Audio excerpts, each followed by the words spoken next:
did was the little ring. We're live. Guess what? Well, I'm back. Uh, I say that because I went to Colorado and I missed a week, and 2 I weeks. missed. Is it two It was lives that I 2 weeks. missed? Yeah. Okay, well I missed two. I apologize, but the gentleman that I was working for, I've been working for him pretty close to 5 years now, and he has 26 rentals in Lyman area, Limon, and I went up there for 10 days. It's the longest I've been. It was productive. It was a very, very good He was trip. productive. So we got a lot done for that gentleman, and he's a super nice guy. He uh, he made mention of the money, but he didn't complain. He made strong mention without complaining. He was very tactful about You better not complain. it. She was complaining, and I took Byron with me, and he did well too. So it was a territory that is kind of spooky. Because, see, I'm in northwest corner of Arkansas. Everything is green, green, green.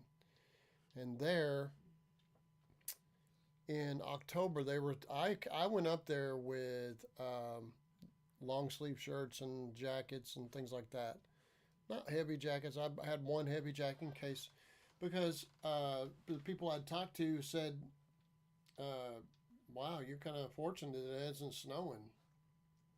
And I had delayed this trip from I think we'd been talking about May, and I kept delaying it. And it's my fault because I was so busy here, and I like the gentleman a lot, and I haven't got his permission to use his name, and I'm sure he doesn't care, but I still respect it. It's his until I get permission. But he's a super nice guy. He's a really good landlord in the sense that he fixes things when he sees them, and it worries him until he gets it done. I respect him for that, and he seems to be uh, trying to help people, and he likes people, or he tries to understand people. So I respect that man and the children that he's raised along the way, uh, because he's teaching them those things also.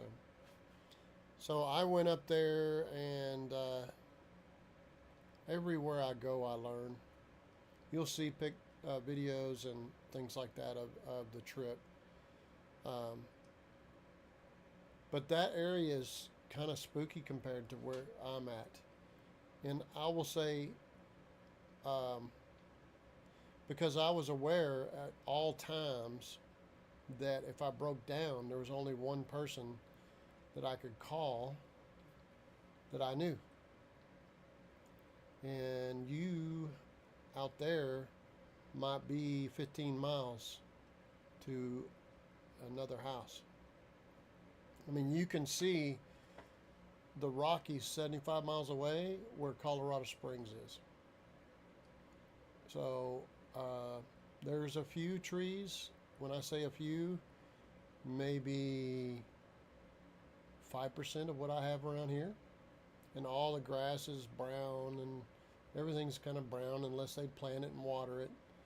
Um, the trees there are particularly, there's quite a few of them that are, you kind of know when you're getting close to town because you see trees, because people planted them and water them. And I was aware that if a snow came up, and they tell me they have had blizzards there where you can't see very far at all. Now imagine broke down, stuck, and you can't get back to the 5-6 miles to the closest house. I carried a full amount of wrenches and sockets and uh, a wide variety of tools, but even still, I have to have a part to replace the thing that broke. And they have mandatory chain up places where if they say you need to, you have to by law chain up. Mm-hmm. And they have places to pull over so you can chain up. So I'm sure that people across this nation deal with those things, and I'm just not used to it. I am wary. And that county, Lincoln County, I think has 5,000 people in it. And that's all the little tiny towns all through that big old county. I would say, I think Pea Ridge has 6,000 plus. The little town 7 miles from me. That's a little tiny bedroom community outside of Rogers, which is not a big town either. It's maybe 80,000, 70,000. And Bentonville's next to it, and Springdale's next to it, So this area that I'm in is in the top 15 fastest growing. They get higher rents there. And how do we know that? Well, they're getting $2,000 a month for a single-wide mobile home if it's in decent shape, if it's within 50 miles of Denver. 75 miles from Denver, they're getting $900 for a 2-bedroom single-wide mobile home. $900. Okay, that's for a mobile home. So they're paying a lot of rent, and I'm sure they have high heat costs and all that stuff. So whenever I go to the one restaurant in Hugo and talk to those people, wonderful people, they say, hey, you ought to move here. We could use somebody. Our electrician, he died, but the majority of the people there are white-haired people, and they go down to the restaurant or wherever and pass time. But I have to drive 15 to 20 miles to go get parts if the hardware store in their town doesn't have it, which happens a lot. But there's no Lowe's. You have to go to Denver to go to Lowe's or Home Depot. Anything big, you got to go a long ways. And you can tell everything's set up for the deep snow. Went to the hardware store and I said, kind of confused me because your sign says closed. He said, wow, okay. We've had a rip-roaring amount of business today for being closed. It's because everybody knows when they're open and when they're closed. They don't even pay attention to the sign, which is not electronic. It was just a slide little letters in black sign. I just happened to pay attention to it because I didn't know, but everybody in that town knows, and it's only like 600 people or something in that town.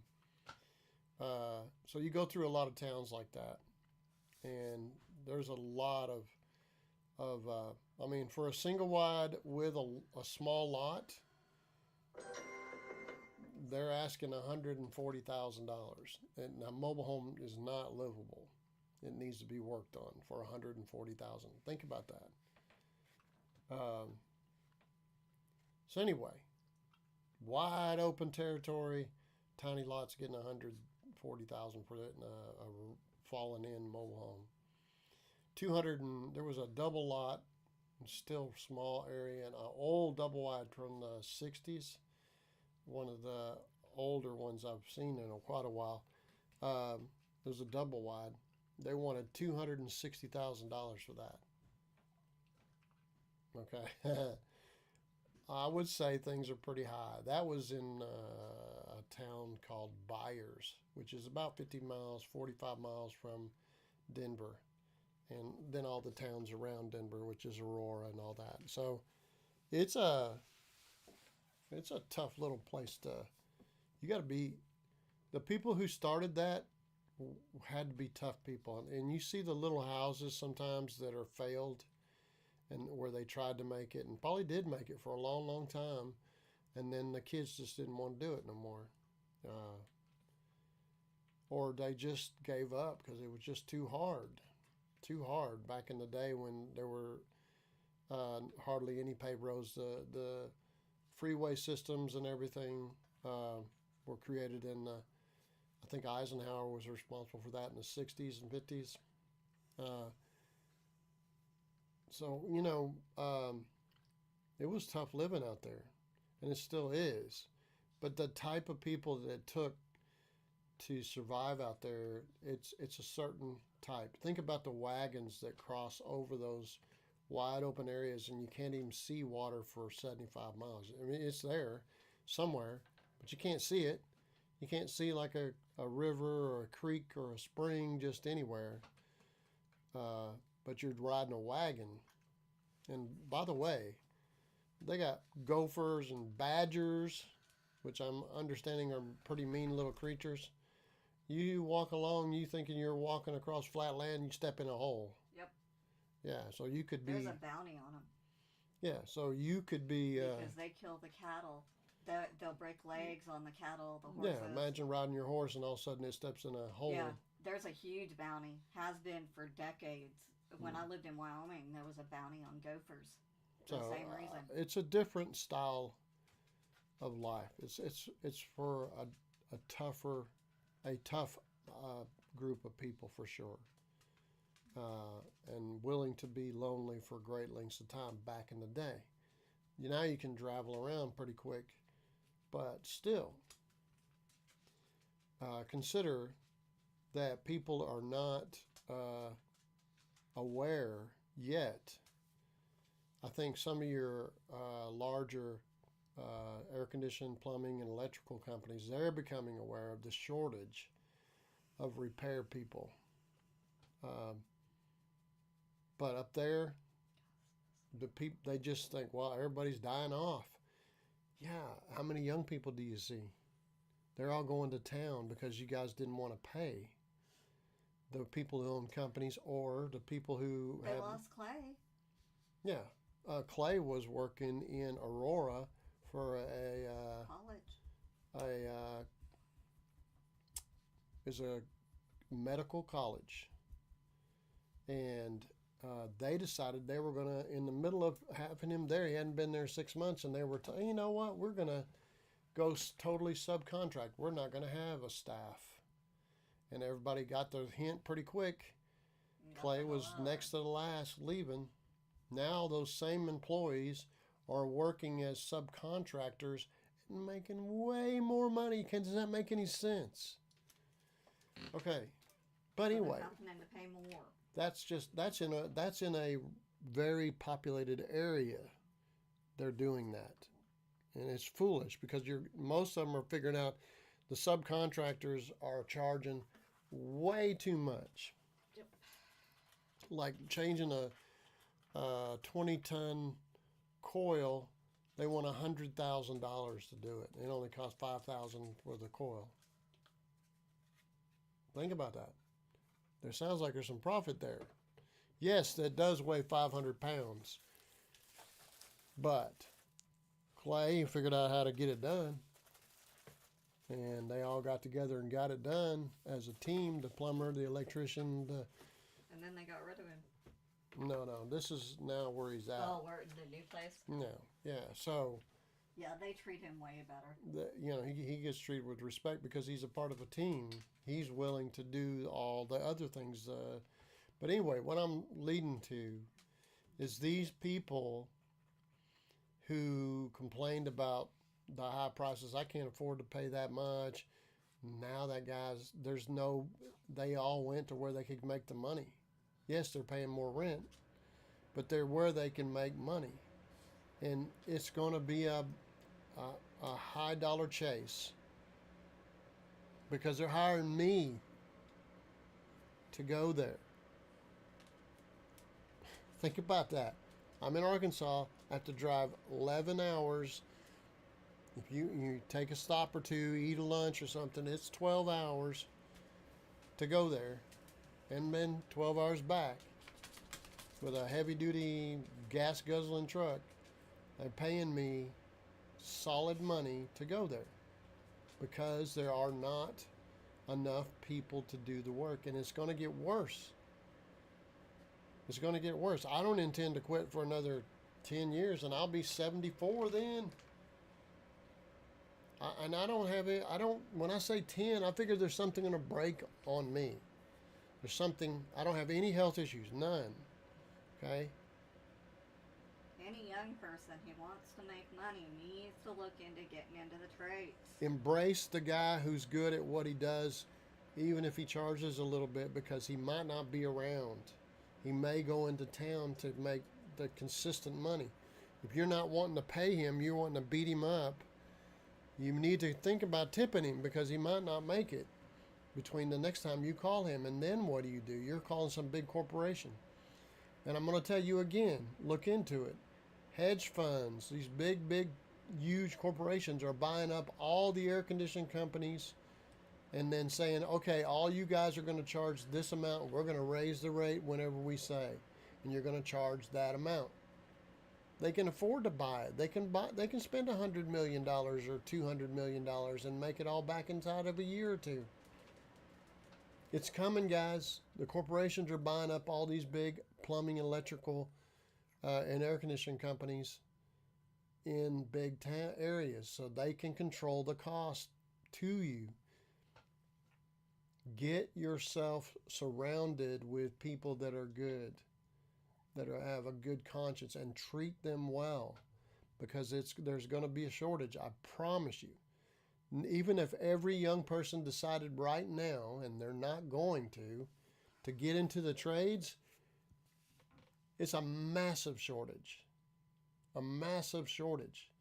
I can go, by invitation, I can go all over this United States, from California to Connecticut, to South Carolina, to Florida, Texas. I can take and go right now. Think about that. I want you to get used to the fact that there is going to be more and more of a shortage. All right, so I went on to my trip and I led it to a theme that is kind of negative, but I don't want you to think of it as negative. I want you to think of it as eye-opening. Another thing happened that I want to talk about, and I know you guys don't necessarily know, but a friend of mine died. And a lot of people did not consider him a friend, did not like him. I have a tendency to like people that other people just say want nothing to do with. I'm not saying that I'm attracted to people that are no good. He did that to himself. I see the good in people despite their faults. Does that make sense? So I think that this gentleman, his name was, and calling him gentleman's pretty loose. His name is John Hale, and John Hale worked for me off and on for 6 years, and he was a longtime friend. So back in the day when I was still married to my first wife, he worked for me, and we did some really tough jobs, really unusual jobs. And he was willing to step in there with me and do whatever. I'll give you, for instance, there was a blackthorn tree that I agreed to cut down, not knowing what I was getting into. I did not know what it is to cut down a blackthorn tree and then cut it up. I'm sorry. You know, even Boots was not standing up to the thorns that it was pushing through my soul. Okay, when it hits your foot, you think your soul is hurt and touched. It will slice you to ribbons if you're not careful. So anytime you might have been fast at cutting a tree down, you're not so fast. And John was smart enough to see that coming and said, I don't want no part of it. And so he told me in advance, but the thing that killed it, and at that time, he was on my phone plan. We were good friends. He said, I don't paint. And so I said, man, I got a job I need you to help me on. It's painting a whole house. I need you to help me. He got probably an hour into it. Oh, my daughter's calling me. I got to go. And never saw him again for almost a year and a half. Okay, so yeah, he warned me. He does not paint. So I'm gonna give you what little bit I know about him, and I will explain as I know, and I know it's not totally accurate, and it's just for me wanting to put his name out into the internet so that if anybody ever wanted to, they could say, he knew a guy like that, and that is me. Well, I met John. The first time I met him, I was working full time and overtime, and then I had a basketball card shop called Iguana Cards in Prairie Grove, Arkansas. You had a big ass iguana with it. Yeah, that goes back to Florida. That's another story. And so I would go there in work clothes and coveralls, whatever, dirty, and sit down, and there would be people waiting for me. And that is not where I met him. The guys that liked me a lot, they had a fantasy baseball team, league, where you go in and draft, who you think will do good that year, and your team tries to get points and all that stuff. And say, hey, why don't you come join it? I was like, well, yeah, I'll do that. So I went over there, and John had not gotten there yet. And everybody was like, hey, we'll let you know, this guy, John Hale, you got to take him with a grain of salt. You might not want to be too aggressive with him because he's really hard to deal with. And trying to be nice and warm. And mind you, there's all kinds of, talking in this. There's like 7, 8, 10 guys. And I was like, I don't think I'll have any problem dealing with anybody. So it doesn't matter to me. And sure enough, he shows up and he's like, hey, boys, boisterous. And he had, real tight, close hair here. And then he had lightning bolts kind of cut in, like ethnic people would do. He was trying to be impressive and have, like he was tough. He always wanted to leave that impression that he was tough. And he came in and, who is this guy? Wah, wah, wah. And I stood up and shook his hand and grabbed it just as tough as he tried to grab mine. But, and I introduced myself, and he says, well, get ready to lose, that kind of thing. So we went back and forth, and I just told him right off the bat, I don't care. You can say whatever you want to, and I'm going to say what I want to, but I'm not going to be rude about it. And he was like trying to get aggressive with me, and it didn't work. And finally, toward the end of the night, he said, you know what, I like you, that kind of thing. That was how I met him. He was working as a drywall guy at that point. Now, to get you to understand what he was like, his dad and mom were married and had multiple kids. He had a sister that could sing. She won competitions back in the day. We're talking back into the 60s, late 60s and 70s, that she could sing, and people, she would sing at the county fair, which was not very big. And people talked about her for a long, long, long time. And she died. But at a very early age. But John's brother and him both were raised by his dad, who was a mean guy. I mean, he was mean.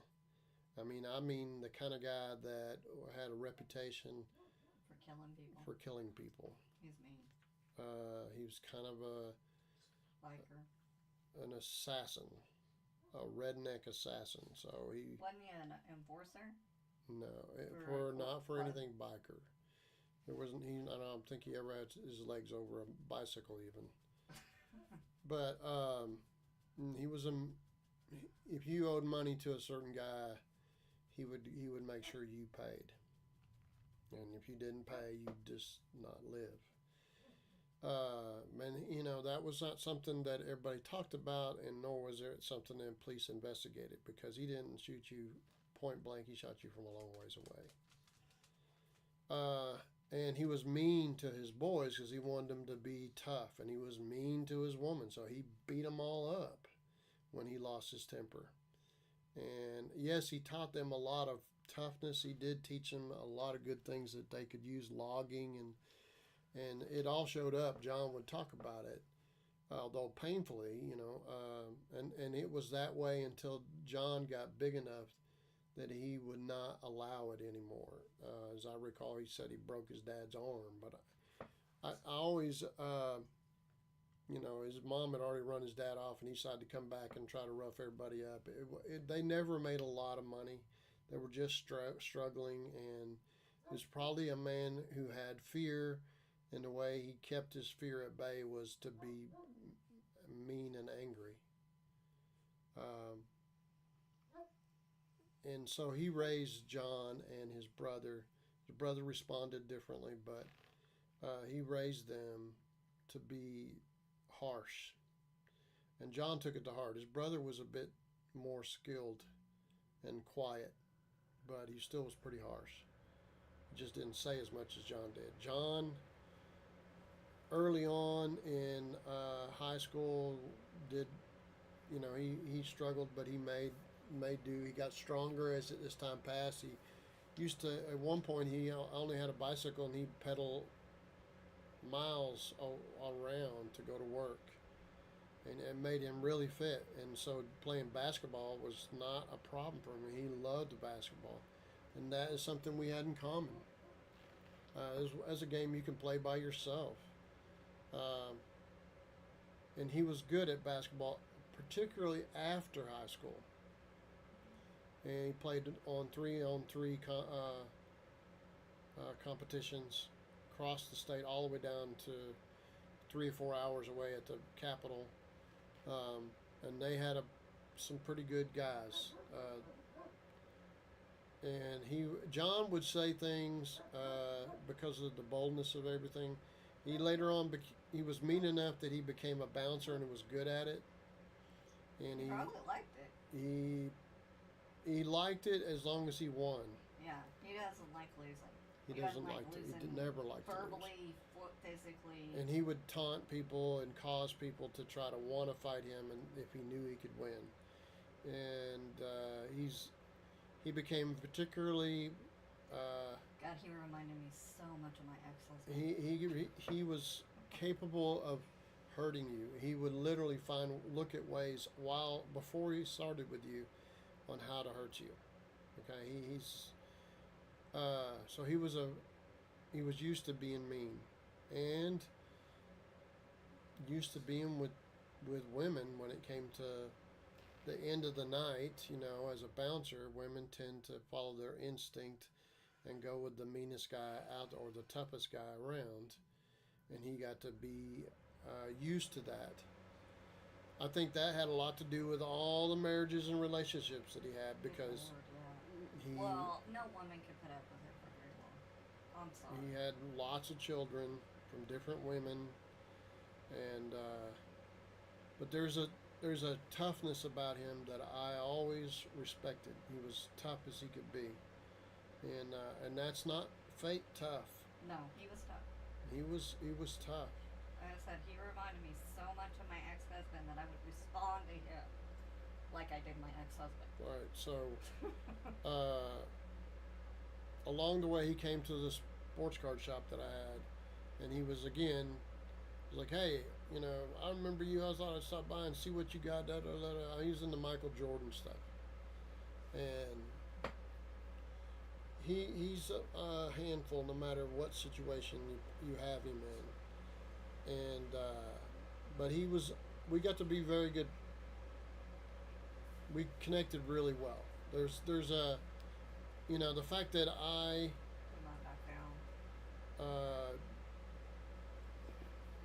wouldn't say that, she says I wouldn't back down.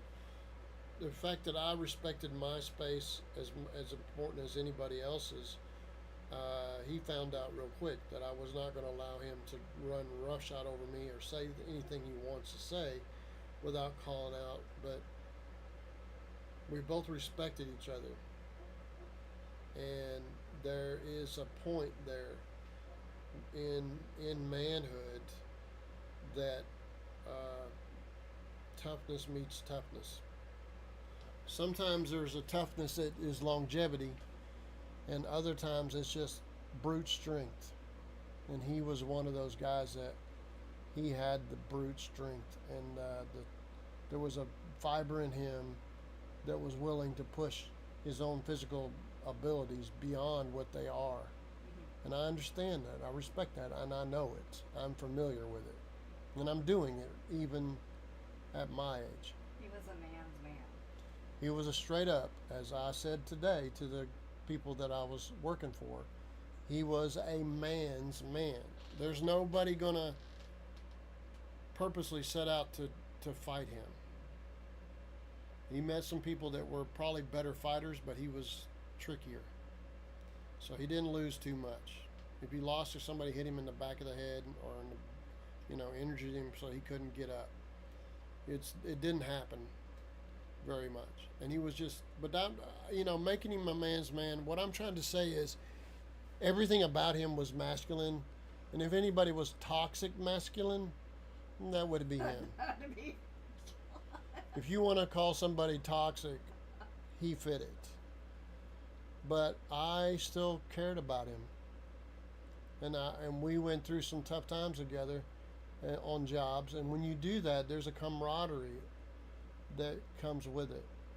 And he knows that I know how to get through tough times, and he knows how hard I work to make whatever I'm doing happen.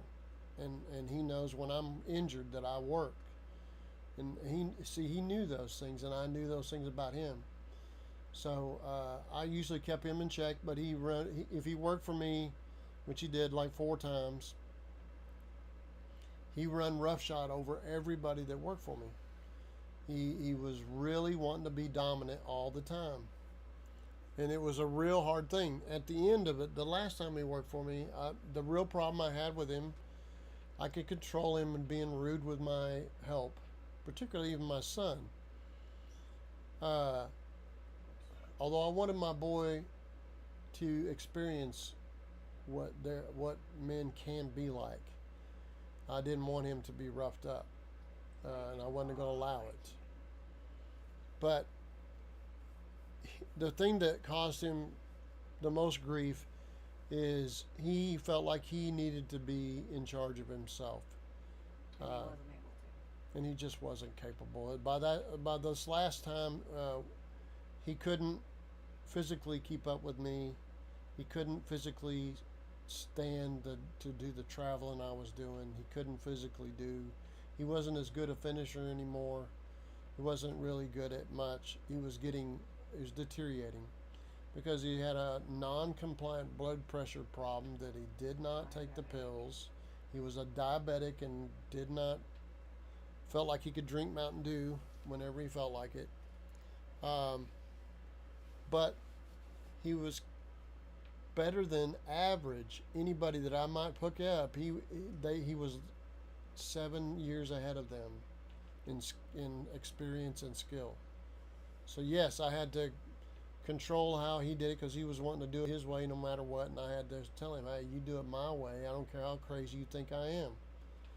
So this, and I'm taming it down. Let me tell you, I am not as nice a person as I come across if you go crossways with me. I don't want to wrestle with people or fight people. I don't want to, but I know what I need to get done. I will never feud with a customer unless they're trying to say I'm a thief or a liar. Then we're going to be done. I'm not going to even talk about it much. I'm not going to even take their money. I'm going to walk away. But I'm telling you, you're not going to find anybody willing to do whatever it takes because I just said it. I said I was going to, so I'm going to do it. Okay? there is a point where most men fade and they make excuses and say, well, I just couldn't, I'm sorry. And, there's a part of you that you give up when you do that. And I'm not saying I'm not totally unreasonable. I know when I've lost, and I admit my defeat and apologize quickly. The problem is, I think because I don't make enough mistakes, the people that are around me say, you know what, you just didn't make a big enough deal about it, because it doesn't happen often that I make a... So anyway, John was that guy, and he couldn't quit flirting with women, and he's pretty scary looking. His face is all tore up, and he's just a mean looking guy. There's not much you could do to make him look good, but he was still full of vim and vigor and all kinds of confidence, and he felt like he could flirt with any woman and say anything he wants to that he might say in a bar. For all those years, he thought he could say that to women. I wasn't going to have it. Now, this was not a problem before. Now it was. So I had to cut him loose as an employee. He still rented from me for 3 more years. But he got behind 3 months every year. Even though I tried to help him, this is not about me. This is about him. I'm telling you, that guy was a man's man, and he was one of my favorite characters, albeit not necessarily all good character by no means, but he will be remembered, and he will be missed by me. And this is the part of the tribute that I'm going to give to him, is talking about him at my expense, because I owe him more than that. He stayed in there and worked with me when it was tough. I'm telling you guys, we used to, if I didn't have enough work in the repair business, he and I would go hang houses, and we would make $25 an hour each 20 something years ago. Yeah. That's how many sheets of drywall we were hanging.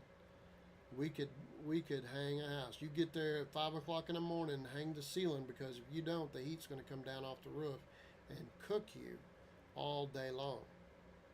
And we put the drywall up. Okay. I let him cut because he felt like that was the dominant position, but came down to it. The guy we worked did a lot of work, not all of it. A lot of the work for his name is Rusty Chambliss. He used to do the hanging, but he preferred to be the finisher and texture, because that's where all the easy money and good money is. So he would get the contract, farm out the hanging, and he liked John as a hanger, but the reality is John was hard to deal with, and I used a screw gun and screws, and everybody else used nails, including John.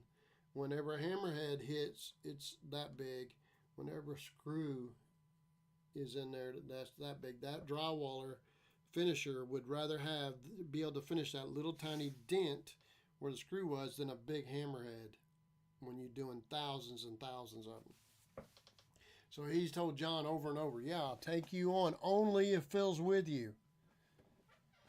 I'll bet that used to. Yeah, that did not sit well with John. Sorry, But I was at a rarity, so I'm going to explain. A big box of screws, I would do 1.5 boxes a day of screws with a screw gun. And I'm not exaggerating. I'm not generalizing. That's how fast we were going, okay? And we were both in shape. John was every bit as tough as me and maybe stronger. In different ways, but he was strong, and there wasn't nobody going to step up on us, because when we come into a restaurant, there wasn't nobody bigger. There might have been some fatter, but they weren't bigger. It just wasn't happening. He's 6'5", I'm 6'3". We were both lean and mean, okay? And he and I both, when you go through that with somebody else and you help one another when times are tough, and John did that for me. He was willing to cover for me no matter what. You understand? If I said, hey, I was with you and I did this nefarious thing, he'd just say, just tell me what you want me to say. Oh, yeah. Okay? He was the kind of best friend that bring the shovel. Yeah, he was a friend. You call him, he'd be like, I got a shovel, I'll follow He was not my best friend, but he is a very, very good friend. And we had to separate. I didn't want it to be that way. He actually said to me, he goes, well, you hate me, don't you? He was upset and hurt by it. And I was like, no, I don't hate you. I'm actually amused by you. But I just can't continue letting you get behind 3 months, and now you're 9 months behind. All said and done, it was 10 months of rent that he owed me when he left. I don't think anybody's owed us that much money. So I just, I will miss him. He is a part of me. And I know I've sucked up time for anybody that's watching, but you should know that there's more to that story. There is. He was a friend of yours for almost 30 years. You don't just give that up. He was a powerful figure. Everywhere he went, he was power. And I'm deceptive. He was not. It was clear, there was meanness in him. So with me, it's not that clear. It's just not. People literally warm up to me pretty quick. And then get shocked. Yeah, but they don't get to run over me. That's like shocked. So John will be missed, and it's affected me. So not as much as my best friend Hines, which I really haven't spent time talking about him, and I will. But I know that that isn't what I was going to talk about, and I apologize. We just found out he just died, yesterday? Yesterday. So, I mean, this is so raw, all these people that know me and him, they, including his wife, who probably is mad at me, and that's probably his 7th wife, and I don't know how many relationships along the way. She let me know also, and I appreciate her. Even if she's mad at me, I still appreciate her letting me know. But one of the good friends of mine in a little town called Lincoln let me know, called me also. His son, who works for the 911 dispatch, let him know, and then he called me. So, don't say that. Huh? You can get him in trouble. I didn't say the name. Okay, but just be careful. You can get him in trouble. Yeah. So it's a hole in my life. I knew it was coming. I expected it much earlier, but I do not regret him being in my life. We sent him home when he was working. There was a couple times you called me and described what he was doing, and I was like, take him to the ER, and he wouldn't go. Yeah, he wouldn't go to the emergency room, and he probably had a stroke, probably a small stroke, his face drooping under. But he had high blood pressure, just massive, so much that he carried BC powder with him all the time. He ran 240 normal. Yeah, he was running 240. Yeah, crazy. Think about that. They would make you angry because you're having a headache all the time. But I remember him laughing, and it was music to my soul to hear him laugh. And so he will be missed. and I will probably refer to him from time to time, but We have videos of him. he's in the videos. A lot of our drywall videos have him in it. Yeah, he's a character, and I will sorely miss him. And I know that everybody has their own character, and I do not mean to take up your time, but this is just me paying back a little to what I owe. And you're probably the only one who's gonna do it. Maybe, but I don't. It doesn't matter to me if I'm the I only know. one. I'm just saying, he made so. There was a lot of people did not like him. He went out of his way. Yeah, but to make enemies. But when I met him, even if it's been a year or two, it was big time shake and smack on the shoulder and maybe a man hug bump. But he knew and I knew that if times get tough, you got somebody you can call. And when he got sick, he called me. And I drove down there with hydrochloroquine and what else did I get him? Ivermectin, and he got better. And then I went. Then I got him. No, they're not bad on it anymore. Really? Yeah. I went and got him and brought him up here because he didn't have a car. It was broke down. His truck was broke down. He didn't have his tools anymore. I said, look, you can just stay here with me. His wife had kicked him out, and they were fighting, and he deserved it. I'm not saying he didn't. And I picked him up, and that's what I would do, and I know he would do the same for me. I promise he would have. Mm-hmm. Having difficulty hearing? Oh, I'm sorry. Why? Can you hear now? Oh. Apologize. Mic's on. I can see. Maybe you need to pull it closer to your face.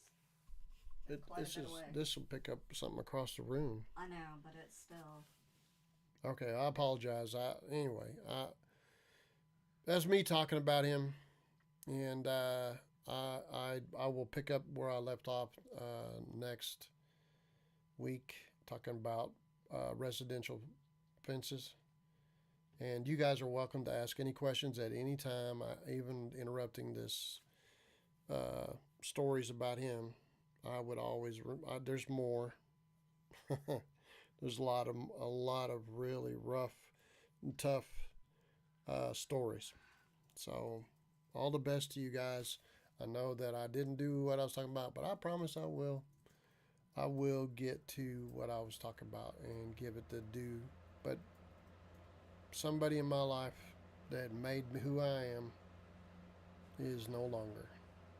And I hope all of you have a long life and a fruitful life, and everything. May trouble always follow you and never catch up. So I will leave it with that. And I'll see you next Wednesday. But I'm also going to be on TikTok tomorrow. So if you want to, I'm going to probably do the same thing. Maybe even better job. Maybe you can hear it. But anyway, all the best to you guys.